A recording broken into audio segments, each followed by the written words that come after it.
여러분 안녕하십니까?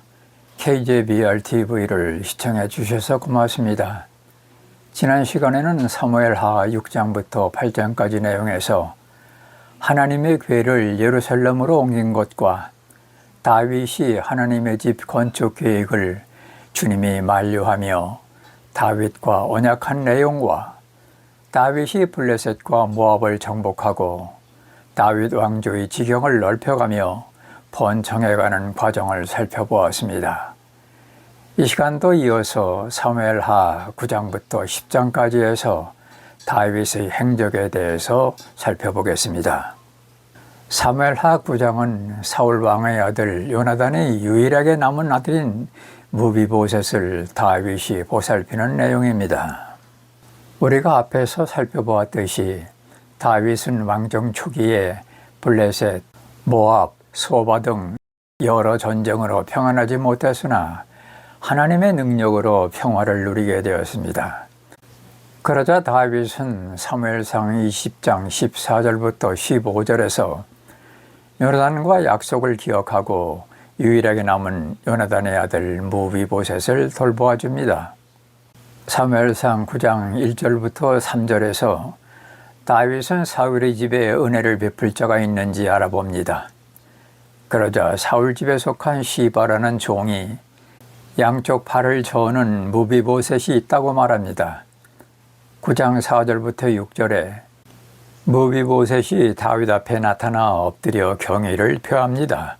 6절에 사울의 손자여 요나단의 아들인 무비보셋이 다윗에게 와서 얼굴을 땅에 대고 엎드려 경의를 표하므로 다윗이 이르되 무비보셋이여 하매 그가 응답하기를 보소서 왕의 종이니이다. 그러자 다윗은 9장 7절로 8절에 다윗이 그에게 이르되 두려워하지 말라.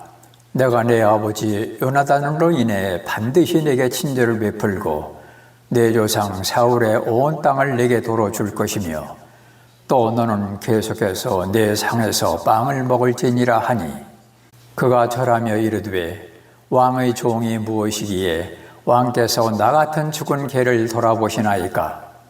무비보셋이 다윗의 도움을 받을 수 있었던 것은 다윗과 요나단이 맺은 언약 때문이었습니다. 이와 같이 우리가 구원을 받을 수 있는 것도 우리의 행위가 아니라 예수님을 믿음으로 구원하여 주시기로 하나님께서 우리에게 약속하셨기 때문입니다. 에베소서 2장 8절에 너희가 믿음을 통해 은혜로 구원을 받았나니 그것은 너희 자신에게서 난 것이 아니요 하나님의 선물이니라. 이 약속을 믿으면 구원을 얻는 것입니다. 사무엘하 9장 9절부터 11절에서 다윗은 사울의 모든 토지를 되돌려주고 종들을 붙여 생계를 보장하며 왕좌의 권리를 완전히 회복시킵니다.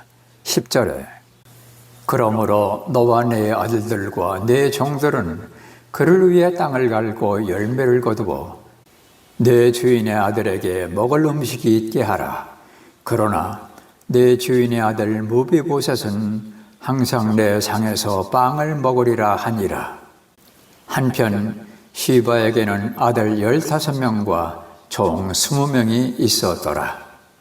이것은 다윗이 단순하게 무비보셋을 돌본 것이 아니라 신분을 회복시킨 것입니다. 무비보셋은 시바와 다른 종들과 같지 않고 다윗과 함께 상에서 음식을 먹는 왕의 아들과 같은 존재가 된 것입니다. 이렇게 되기까지 무비보셋은 아무것도 한 것이 없습니다.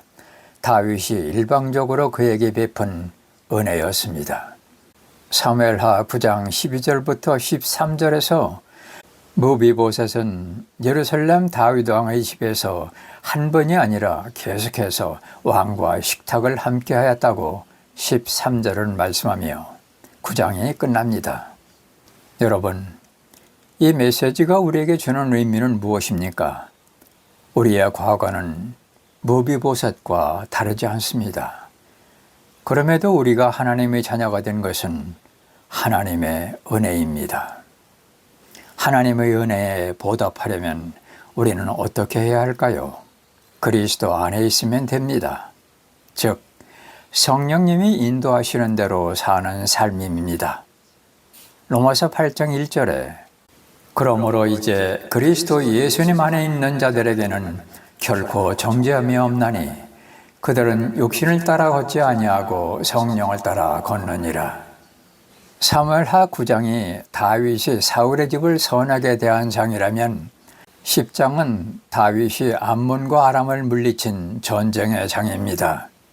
10장 1절부터 5절에서 이스라엘의 적국인 암몬 왕 라스가 죽고 그의 아들 하논이 통치할 때입니다. 다윗은 조문객으로 신하들을 암몬 땅으로 보냅니다. 그 이유는 2절에서 다윗이 말한 것 같이 과거에 나하스가 다윗에게 친절을 베풀었기 때문에 조문객을 보낸 것입니다. 이 의미를 왜곡하여 암몬의 통치자들이 하논 왕에게 이르기를 다윗 왕이 나하스를 존경하기에 조문객을 보낸 것이 아니고 이 도시를 정탐하고 점령하려고 보낸 것입니다라고 하자 하논은 다윗이 보낸 신하들을 붙잡아 수염 절반을 깎고 입은 옷을 엉덩이가 드러나도록 도려내고 돌려보냅니다. 이것은 한마디로 다윗의 선한 의도를 무시하고 모욕한 것입니다. 그러나 다윗은 5절에 너희 수염이 자랄 때까지 여르구에 머물다가 그 뒤에 돌아오라. 다윗은 즉각 반응하지 않았습니다. 우리는 다윗의 인내와 침착성을 엿볼 수 있습니다. 사무엘하 10장 6절부터 14절에서 다윗과는 대조적으로 암몬 왕 한온은 한 번 잘못된 생각이 변하지 않고 암몬 자손이 다윗에게 미움을 산 줄로 알고 여러 지역에서 용병을 모집하여 전투 태세를 갖춥니다. 이 소식을 들은 다윗은 요압이 이끄는 병력을 보내어 연합작전으로 싸워 암몬과 시리아를 물리칩니다. 12절에 크게 용기를 내라. 우리가 우리 백성과 우리 하나님의 도시들을 위해 남자답게 행하자. 주께서 보시기에 선한 것을 행하시기를 원하노라. 요압의 이 외침에는 용기와 책임 그리고 하나님의 주권에 대한 신뢰를 잘 보여줍니다.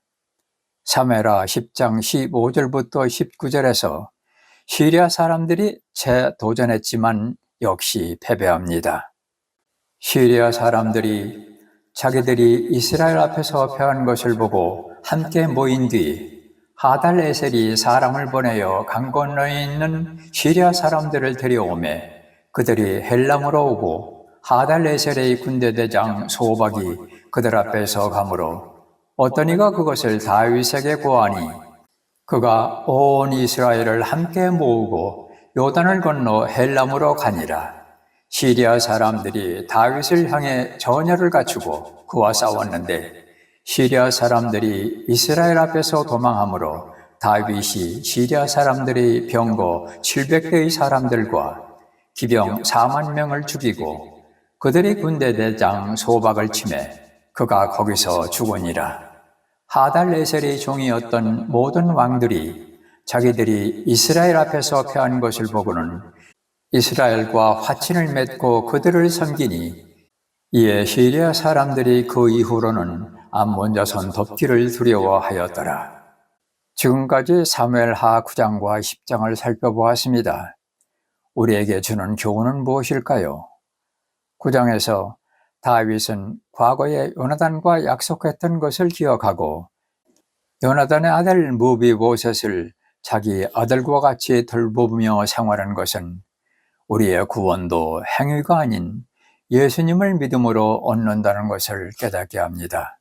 사무엘하 10장에서는 다윗이 암몬 왕 나하스의 은혜를 기억하고 그의 아들 한온에게 조문사절을 보냈을 때 다윗의 은혜를 오해한 암몬 왕 한온이 전쟁을 일으켜 패배한 것은 호의를 거절하고 불신하면 파멸에 이른다는 것을 교훈합니다.